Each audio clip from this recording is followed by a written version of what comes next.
വിശുദ്ധ കൊച്ചു ത്രേസ്യ സ്നേഹവും വാത്സല്യവും സന്തോഷവും വിശ്വാസവും സമൃദ്ധിയും നിറഞ്ഞൊഴുകിയിരുന്ന ഒരു ഭവനം. അവരുടെയെല്ലാം പൊന്നോമനയായ കൊച്ചുറാണി, അവരുടെ രാജകുമാരി.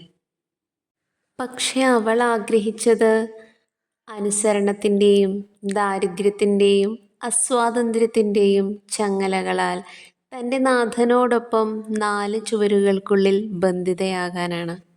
കൊച്ചുറാണി ഉണ്ണീശോയുടെ കൊച്ചു ത്രേസ്യയായി. ചെറിയ കാര്യങ്ങൾ സന്തോഷത്തോടെ ചെയ്തുകൊണ്ട് ഒരു പൂമ്പാറ്റയെപ്പോലെ കർമ്മലീത്ത മഠത്തിൽ മറ്റുള്ളവർക്ക് സന്തോഷം പകർന്ന് പ്രാണനാഥനെ നെഞ്ചോടടുക്കി പിടിച്ച് കോൺവെന്റിൻ്റെ ചുറ്റുമതിലും കടന്ന് വിശുദ്ധിയുടെ ചിറകിലേറി പ്രാർത്ഥന ഇന്ധനമാക്കി ലോകത്തിൻ്റെ മിഷനറിയായി. ശാരീരികമായ തീവ്രവേദനകൾക്ക് നടുവിലും നാഥനൊപ്പമുള്ള കാൽവരി യാത്രയാണിത് എന്ന ഓർമ്മപ്പെടുത്തൽ അവളെ കൂടുതൽ സന്തോഷവതിയാക്കുകയാണ് ചെയ്തത്. സ്വർഗത്തിൽ അവൾക്ക് കൂടുതൽ കാര്യങ്ങൾ ചെയ്യാനുള്ളത് കൊണ്ടാവാം പ്രാണപ്രിയൻ അവളെ തന്നിലേക്ക് വിളിച്ചു. ഇന്നാ വിശുദ്ധ ജീവിതം അൾത്താരയിൽ വണക്കത്തിനും നമുക്ക് ആഘോഷത്തിനും സന്തോഷത്തിനും കാരണമാകുന്നു. ദൈവം അവളെ വാനോളം ഉയർത്തി ഉന്നതമായ സ്ഥാനം നൽകി നമുക്ക് ആനന്ദ വിഷയവുമാക്കി. സ്വർഗത്തിൽ ഇന്നും തുടരുന്ന അവളുടെ ജൈത്രയാത്ര സ്നേഹത്തിൻ്റെ വിശുദ്ധിയുടെ ഒരു തീർത്ഥാടനം തുടരുകയാണ്.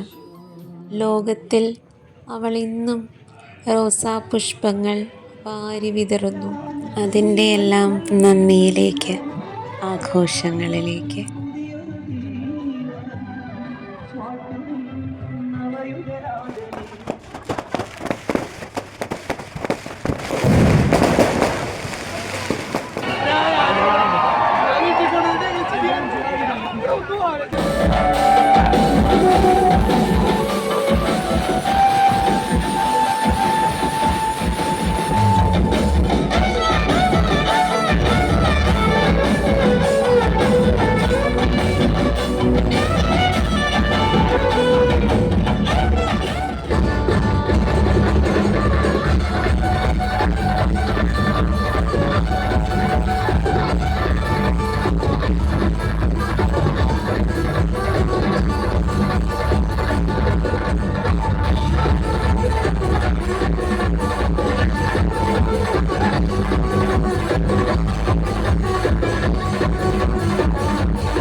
നൂറാം വർഷത്തിൻ്റെ തികവിൽ നിൽക്കുന്ന പൊറ്റക്കുഴി വിശുദ്ധ ചെറുപുഷ്പ ദേവാലയത്തിൽ ഇന്നും റോസാപുഷ്പങ്ങൾ വിതരപ്പെടുന്നു ആ വിശുദ്ധ ജീവിതം വഴി.